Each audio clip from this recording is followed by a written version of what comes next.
माजी मंत्री आमदार दत्ता भरणे आता आपल्या सोबत आहेत।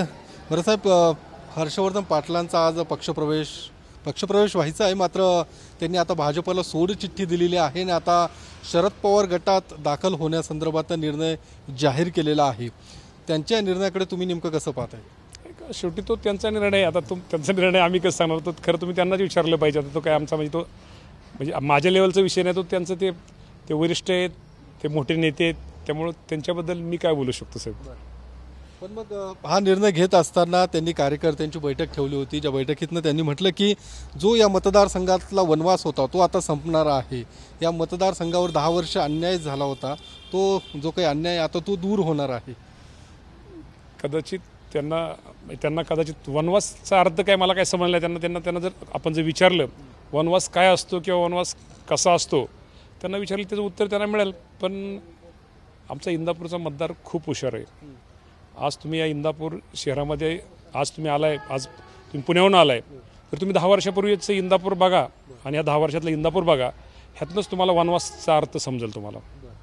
पण मग ते तसं तुम्ही म्हणता की इंदापुरातली जनता तुम्हाला माहिती आहे, मग तेही म्हणता की स्वाभिमानी जनता आहे इंदापुरातली आणि त्यामुळे मी आज हा निर्णय घेतलेला आहे आणि मतदारसंघाच्या हितासाठी, मतदारसंघाच्या विकासासाठी आज मी निर्णय घेतलेला आहे, असं त्यांचं म्हणणं आहे। तो त्यांचा विषय, त्यांनी निर्णय आता मतदाराच्या विकासासाठी घेतला। मी तुम्हाला म्हटलं ना, 2014 पूर्वीचं किंवा इंदापूर आणि 2000 आता तुम्ही 24चं इंदापूर, यामध्ये तुम्ही शहरामध्ये जा, ग्रामीणमध्ये जा, वाडीव जा, वस्तीव जा, त्यावेळेस तुम्हाला इंदापूर शहरामध्ये ह्याच्यामध्ये काय गावामध्ये वाडी वस्तीमध्ये फरक आहे तो दिसून। आणि ही गोष्ट खरी, ते गोष्ट खरं म्हणले की इंदापूरची जनता ही स्वाभिमानी आहे आणि स्वाभिमानी जनता असल्यामुळे निश्चित प्रकारे ती चांगल्या व्यक्तीचा, चांगल्या माणसाचा योग्य प्रकारे सन्मान करते, हे निश्चित प्रकारे त्यांच्या मताशी मी सहमत आहे। म्हणजे नेमकं कुणाचा सन्मान करत?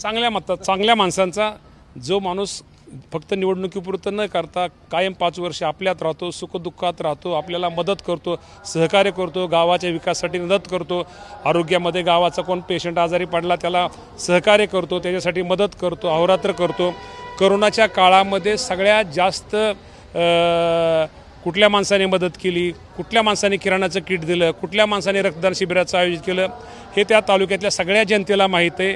ह्यावेळेस कोण कुठं गेलं तर कोण कुठं होतं, मला कोणाबद्दल टीका टिप्पणी अजिबात करायची नाही, पण त्यांना कळतं करोनाच्या काळामध्ये, दुःखाच्या काळामध्ये, अडचणीच्या काळामध्ये आपल्याला कोणी मदत केली, ते नक्की जनता इंदापूरची खूप हुशार आहे, खूप स्वाभिमानी आहे, ते नक्की विचार करील आणि मला कोणावरती टीका टिप्पणी अजिबात करायची नाही, त्यामुळे इंदापूर जनता हुशार आहे। तुम्ही जसं आत्ता म्हटलं की निवडणुकीपुरतं कोणी अशा पद्धतीने हे करतं, म्हणजे हर्षवर्धन पाटलांचा हा निर्णय खरं तर निवडणूकपुरता आहे किंवा त्यावेळी मला कुणावरती टीका टिप्पणी करायची नाही। मी तुम्हाला मागाशी म्हणलं, हर्षवर्धन पाटील हे आमचे ज्येष्ठ आहेत, ते ज्येष्ठ नेते आहेत। आमच्या नेत्यांवरती म्हणजे मी कोणावरती टीका टिप्पणी करणार नाही, पण मी 100% सांगतो की एक आमदार म्हणून गेल्या 10 वर्षामध्ये एक चांगलं गोरगरिबांचं काम मला करता आलं आणि भविष्यात जर लोकांनी संधी दिली तर करत राहील, हे माझा प्रयत्न आहे। आणि मी कोणावरती, आणि मला तर तुम्ही म्हणताय आज अजून मला माझ्या पक्षाने कुठली उमेदवारी दिलेली नाही, मला कुठला अधिकृत काय सांगितलं नाही, पण मी आधी कोणाबद्दल टीका टिप्पणी आणि करायची काय कारण नाही। पण गेली 10 वर्ष मला एक समाधान आहे की माझ्या 10 वर्षाच्या काळामध्ये मी इथल्या तालुक्यातल्या गोरगरीब जनतेची, मागासवर्गीय जनतेची, जो आमचा मुस्लिम समाज आहे, मी आज तुम्हाला प्रामाणिकपणे सांगतो, या इंदापूर तालुक्यातल्या मुस्लिम समाजाला या तालुक्यामध्ये कधी स्पेशल निधी दिला नव्हता, सेपरेट निधी दिला नव्हता, पण ह्या माझ्या 5 वर्षाच्या काळामध्ये माझ्या मुस्लिम बांधवांना एक स्पेशल निधी मी देण्याचा प्रयत्न केलेला आहे। काय कामं मंजूर आहेत, काय कामं चालू आहेत, काय कामं टेंडर स्तरावर आहेत, काय कामात हे, त्यामुळे ती कामं लवकर होतील। हे नुसतं आपण हिंदू मुस्लिम ह्या गोष्टी म्हणायच्या आणि हे करायचं नाही। शेवटी मी नेहमी म्हणतो, मी माझ्या विधानसभेत माझे भाषण आहे का, विधानसभेच्या भाषणामध्ये मी सांगितलं की हिंदू मुस्लिम आम्ही भाई आहोत, आमचं रक्त लालच आहे, त्यामुळे हा भेदभाव वगैरे आम्ही कधीच करत नाही। ज्या पद्धतीने लोकसभेला ते तुमच्यासोबत होते, एका मंचावरती तुम्ही बसून खरं तर अजितदादांसाठी मतं मागत होतात, सोनियात्रा पवारांसाठी मतं मागत होतात, आता मात्र ते विरोधात गेल्याचं पाहायला मिळतं। तो त्यांचा निर्णय नाही, मी त्यांच्याबद्दल कसं मी तुम्हाला मी कोणावरती टीका टिप्पणी करणार नाही, तो निर्णय त्यांचा आहे, त्यांना काय योग्य वाटलं असेल मला माहीत नाही, म्हणजे तो काय माझा विषयच नाही। ते खूप मोठे नेते आहेत, मी खूप छोटा माणूस आहे।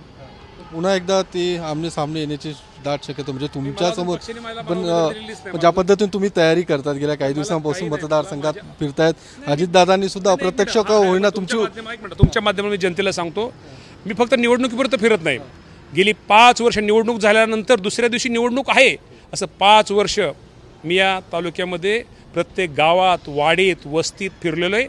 कुठेही कुठं फॉरेनच्या आमदार म्हणून फॉरेनच्या ट्रिप असतात त्या ट्रिपला कुठल्याही गेलेलो नाही, कुठं इतर ट्रिपला कुठं गेलो नाही. जे काय केलं हे तालुक्याच्या जनतेसाठीच केलेलं आहे. प्रत्येकाच्या सुखदुःख कोणाचा काय कार्यक्रम असेल मी तुम्हाला सांगत आहे, फॉरेस्ट मंत्री होतो.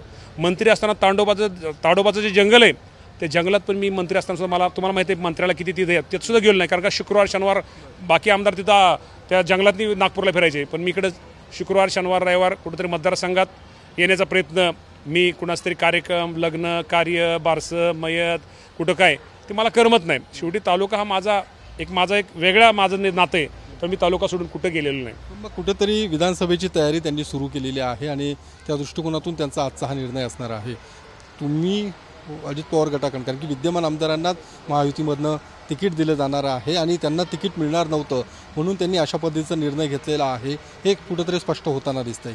काय वाटतं तुम्हाला? मला तर अजून असं काही कळवलेलं नाही, मला अजून पक्षाने उमेदवारी दिलेली नाही. असं म्हणजे असं मला तुमच्या माध्यमातूनच कळतंय. मला तर अजून कसली सूचना दिलेली नाही. उमेदवारीबद्दल कुठलंही माझ्या बाबतीत सुतोवाच्य कुठं केलं गेलेलं नाही. मला अधिकृतरित्या कुणी उमेदवारी झाली नाही. सन्मान यात्रेत अप्रत्यक्षपणे अजितदादांनी तुमच्या बाबतीतलं जे काही स्टेटमेंट केलं पण तेच की तुम्हाला सहकार्य करावं किंवा ज्या पद्धतीने अशा अप्रत्यक्षाने त्याच्यावरून सुद्धा हर्षवर्धन पाटलांनी नाराजी व्यक्त केली होती. खरं प्रत्यक्ष आणि प्रत्यक्षमध्ये फरक असतो. खरं तर त्यांची थोडी घाई झाली असावी कदाचित. हर्षवर्धन पाटील प्रत्यक्ष मी अजून मला अधिकृत पक्षाने सांगितलेलं नाही की तुम्ही उमेदवार आहे म्हणून. तुमच्या माध्यमातूनच मला समजते. काय आव्हान असणार आहे या सगळ्या याच्यामध्ये पुढच्या काळामध्ये? कारण अजून मला उमेदवारीच मिळालेली नाही. मी नेहमीच माणसामध्ये फिरतो, माणसामध्ये जातो. मला सवय, मला आवड आहे. आज तुम्हाला मी सांगतो, आता मी पळसदेला होतो, तुम्ही तिथं आला, उशिरा आला, त्यात कळलं असतं गरीब माणसं काय माझ्यावर किती प्रेम करतात. त्या पळसदेमध्ये तुम्हाला कळलं असतं. मच्छीमार भाऊ, तालुक्यातले सगळे मच्छीमार आमच्या बंधू भगिनी तिथं होत्या. कदाचित अजून तिथं आहे तिथं ती लोक बहिणी. काय प्रेम असतं तुम्हाला पण पुण्यातल्या लोकांना, आमच्या पत्रकार बांधवांना कळालं असतं की किती प्रेम आहे. हर्षवर्धन पाटील हा निर्णय घेत असताना शरद पवार गटात सुद्धा काहींनी नाराजी व्यक्त केलेली आहे. त्यांच्या या निर्णयामुळे ते नाराज असल्याचं बोललं जात आहे. खास करून काही लोक शरद पवारांना भेटायला गेली होती. याबाबतीत मला काहीच कल्पना नाही, मला कसलीच कल्पना. मी तालुका सोडून कुठं जातच नाही, त्यामुळे मला काय कोणाचं माहिती असायची काही कारण पण नाही. मला सगळी कल्पना असं, पण तुम्ही कदाचित या सगळ्या गोष्टींपासून दूर नाही. मी नेहमी दूर, मलाच अजून मी उमेदवार आहे का मलाच माहीत नाही, त्यामुळे मला विषयच नाही ना कुठला. काय आता या पुढच्या काळातले कशा पद्धतीने तुम्हाला, ज्या पद्धतीने 10 वर्ष तुम्ही या ठिकाणी आमदार राहिलेला आहे, 2 वेळा तुम्ही त्यांचा पराभव केलेला आहे आणि आता सांगितलं मला की आता तुम्ही थांबा, तरी माझी थांबायची तयारी. शेवटी ज्या पक्षाने मला मोठं केलं, अजितदादा पवार साहेबांनी, अजितदादा माझे नेते आहेत, ज्याने मला केलं, त्यावेळेस एखाद्या नेता जर अडचणीत असला, नेत्याला जर वाटलं अजून हे थांबा, शेवटी थांबा म्हणण्याची सुद्धा आपली हीच असली पाहिजे. शेवटी नेत्याला आपल्यामुळे अडचण नाही आली पाहिजे. माझी थांबण्याची पण तयारी आहे. तुम्ही आता जसं म्हणता की थांबण्याची तयारी, मग कुठेतरी हर्षवर्धन पाटलांनी निर्णय घेण्यास घाई केली असं वाटतं. निर्णय अजून होऊ द्यायला पाहिजे होता, कारण जागा तुम्ही त्यांना विचारलं तर बरं होईल. त्यांना तुमचा काय सल्ला, तुमचा काय? मी गेली 6 महिने प्रतिक्रिया देण्यापासून थोडं लांब आहे. माझ्यावरती खूप आरोप होतात, प्रत्यारोप होतात आणि आरोप 100% खरे. आरोप कोणावर होतात? जो काम करतो त्याच्यावरतीच आरोप होतात. आणि त्यामुळं लोक दगडं मारताना ज्या झाडाला फळे त्याला दगडं मारतात, त्यामुळे हे चालतं. त्यामुळे मी त्या गोष्टीचा कधी विचार करत नाही. इंदापूरची गरीब जनता, त्या जनतेचा मी सेवक आहे, त्यामुळे त्याप्रमाणे मी काम करणार आहे.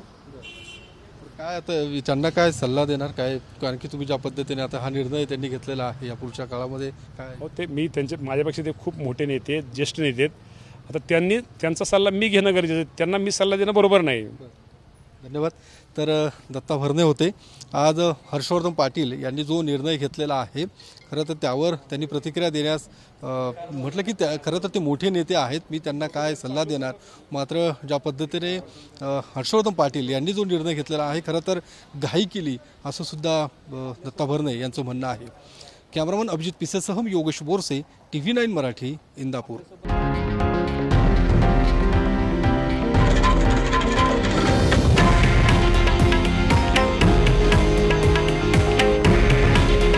हे आहे देशातील नंबर 1 न्यूज नेटवर्क आणि आपण पाहत आहात TV9 मराठी. काळजी तुमची, हित महाराष्ट्राचं.